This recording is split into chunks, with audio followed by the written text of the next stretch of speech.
Hi, I'm Sean Carpenter, owner and designer, creator of Little Mansions. I'm standing in front of my own little mansion that I built for my wife back in 2007. Today I'm going to take you on a trip to my shop, and I'm going to show you how to build your own little mansion. You want to start at a corner. So you take your back piece and your side piece. So in this case, it was C is the back and D was one of the sides, and we joined C and D. And there's a lot of wood in this, as you can see. So you want to go, this is a toe screw. So watch Brent's hand, how he's screwing right into the corner here. And he's just going to screw right through the corner of those two studs into there. And it just sucks them together. So you want to have at least 2 screws. I'd recommend maybe 3 or 4 in every single one of those connections there. He's got the next panel here. He's just going to put them together. Real simple, exactly the same thing. Literally this whole setup here is going to take us about 15 minutes to put the entire thing together. Okay, we've gotten to the front panels. Brent is bringing out the first of the front panels. Now here's what's you need to note about the front panels is that every single one of them is different. This one has a wide spot on the right side and it's narrow on the left side. That right there makes that front connection right there, just like Brent's putting that together. So the next one is going to be the door frame, or you can actually interchange the door frame with any of the panels that you want. And then after that will be a middle panel, and then the left panel is going to be exactly like the right panel, except for it's going to be flipped. So this is the one place where you want to make sure that the right panel goes in the right place. This right here is the door panel. This is the really skinny panel, and it has the door frame inside of it. So this is going to be super simple. All you have to do is just screw through this on one side and screw through it on the other side. Panel here. This is your other inside panel. This panel, you can interchange it with the door panel. So if you want your door to be more towards the left or more towards the right, that's up to you. You see the difference between this panel and the end panels is that both of the sides of this panel are exactly the same. So I'm going to come over here, I'm going to show you how Brent's going to go ahead and screw it together. So he's going to hold it, and he's just screwing it, rather than toe screwing it, he's just going straight from the inside of that door panel, and he's just screwing it in there. Just like that. He's going to put one in the middle, one at the top, one at the bottom. Alright, so Brent's actually going to toe screw this one from the outside. This is your outside corner. He climbed up here on top of a table and screwed it from there.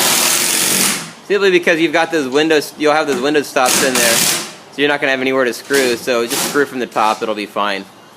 And then I'm going to screw here on the bottom like we did. Okay, so this is kind of a bird's eye view. The next step is to do the top plates. And I want to show you what the top plates are going to do. These are lapping top plates, and they tie the entire thing together.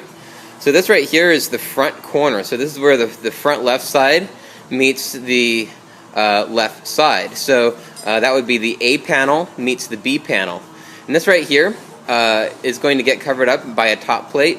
The top plate is going to get nailed into this one right here, and it's going to get nailed into this one as well. And by getting nailed into those two, it's going to tie the entire thing together. That's the purpose of a top plate, as well as giving it some extra strength. Okay, let me show you this right here. So these are the 2 panels where they meet, and the top plate goes right over those 2 panels like that. Now we're going to just put a screw here and one here, and then that will connect the 2 walls together. So you can see from the top here, there's a top plate all around the entire top. And so you want to screw all those top plates down, and those top plates connect every single one of the panels together and make sure that everything is nice and straight. Okay, so these sections right here might want to bow out just a little bit, and that's another purpose to have the top plate on, is the top plate actually pulls those sections together. So you put the top plate on top of them, and then you pull it nice and straight, and then when you screw it in there, it will very nicely keep everything perfectly straight. You want to put 2 or 3 screws on each one. Okay, this is your transom window setup, starting at the right and then moving to the left. Each of these is individual. They're exactly the same size as the front panels.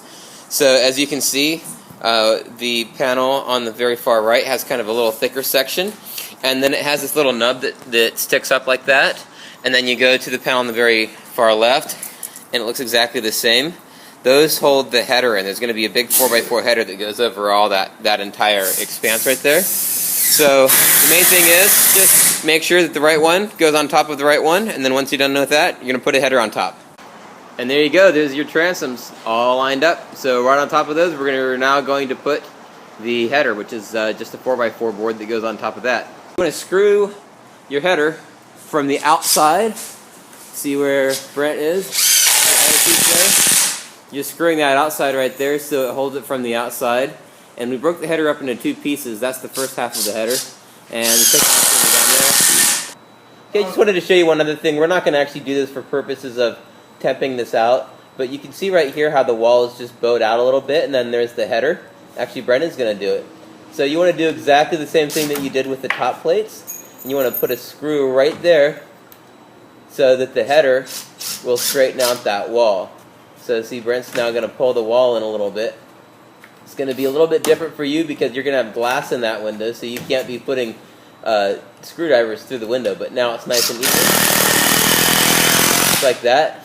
And then you're also going to want to do, you can see that side's still crooked, you're just going to pull that one straight. Here is your rafter. That right there is what you call a bird's mouth.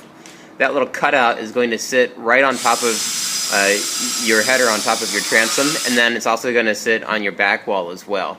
That just makes a nice flat surface for it to sit on so it transfers the weight correctly. Now we're going to show you how this goes up. Brent's going to go ahead and put a screw right through the top. You see how that just sits up there on the top of the header there? So there's a hole there, and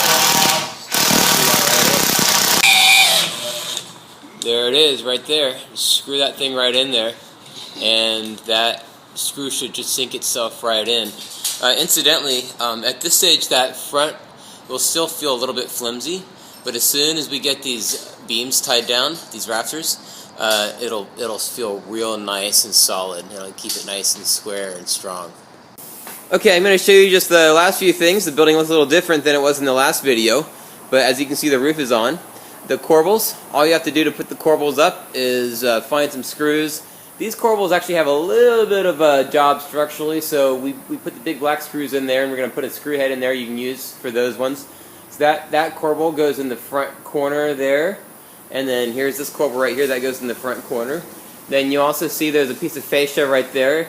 That also supports the roof, and that just sits right on top of those corbels. Once you get those corbels up, we'll go ahead and mark where the corbels were so you can just put them back in exactly the same place that they were.